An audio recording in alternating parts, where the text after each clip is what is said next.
Hi guys and welcome to another Dragonheir Silence God video.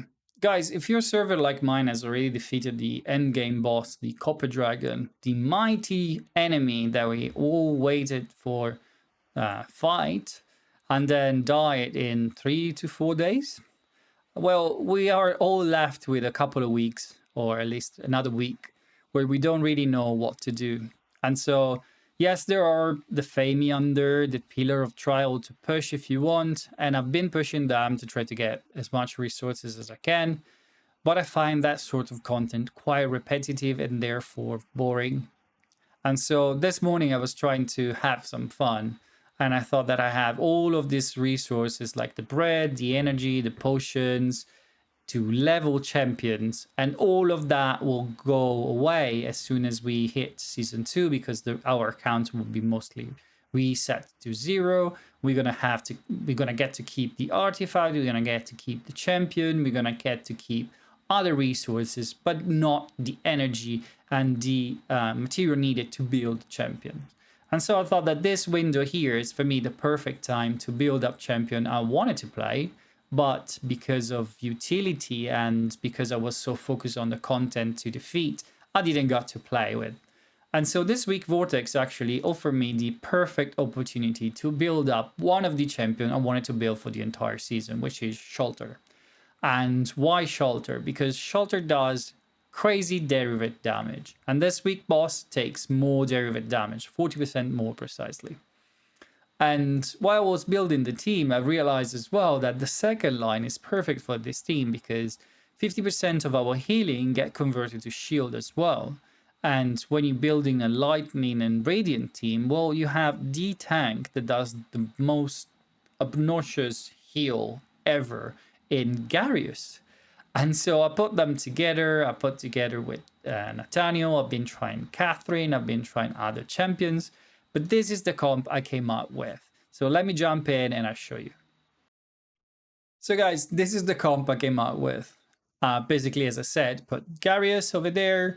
I put Nathaniel on the back to remove the decreased defense. And then my 3 Dauntless champion. I've built a team. I've geared them up. I've set the timing. And I've pressed play. And I went for breakfast. And while I was having breakfast, I realized that I didn't put any decreased attack in this comp. And so I was 100% sure to come back to my computer and find a very short run that didn't do any damage. Well, to my surprise, as you're going to see in the background, this comp went way farther than I was ever expecting. They did so much damage, and I mean, nothing crazy. I just got over 25 million. But they did so much more damage than I was expecting. A Shaltar is absolutely destroying the Vortex this week. Is the best damage dealer in this comp, beside being run between 2 amazing legendary damage dealer. Granted, one of them is not built for damage at the moment, but nevertheless, he's the one shining, and he's the one that makes this comp possible. So let me show you the builds, and then we're gonna talk about why it is so good. So the first champion I want to show you is Garius. Garius obviously is built in the protection set. I've pushed the defense and I've given them defense through the artifact. He's going to do that massive heal before the last skill of the boss, before his ultimate. So he's going to heal my team to the top and build the shield up so we're getting less damage through. Nathaniel is obviously built with the highest enlightenment I can push on him. I put him with the tiara that give enlightenment, and I gave him 2 broken sets that gives enlightenment as a bonus. And then there are the 3 damage dealer. Let's start from Garrett, which I had to build and sacrifice in a way to place the decreased defense. He also has the 3-year set to give my champions increased attack and put out more damage. The other legendary is Suta, and she's built with the Gambler set. She has the Harpy Nails because I want her to proc more damage from her passive, which procs every time she crits, and she generates a ghost that hits the boss every time, she doubling up her damage basically. And so the passive his 100% attack, and I want her to get 100, a bit more damage, 120, whatever it is. And then we have our boy here, Shaltar. Shaltar is built with this artifact, which is probably the only champion I know, and probably that is perfect for this artifact. It gives him attack percentage, a good chunk, and it gives him 35% more damage through derivative damage. And he's built with the Platinum Knight and tried to push a bit of Enlightenment. I've built as much attack as I could, and then forget all the rest of the skills. You don't need crit rate, you don't need crit damage, you just build attack and Enlightenment, and he does the job. And as you can see, he is not even scrolled. I haven't scrolled him, as I haven't scrolled Suta, and I've not scrolled Garrett. And nevertheless, they are doing 25 million. And it is pretty crazy if you ask me. I was not expecting this, and it was really fun to see.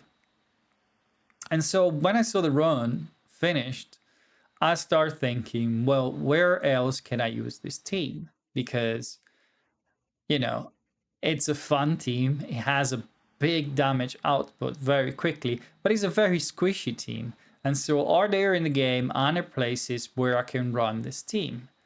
And there are two places. And I want to show you those two speedrun. Let's call it speedrun, because they are quite fun. So let me jump into the content and I show you each of them. The gear is going to be exactly the same. Here we go, guys. This is the same team, the same gear, and it's just placed in front of the boss. And this is Grave of Venom stage 9.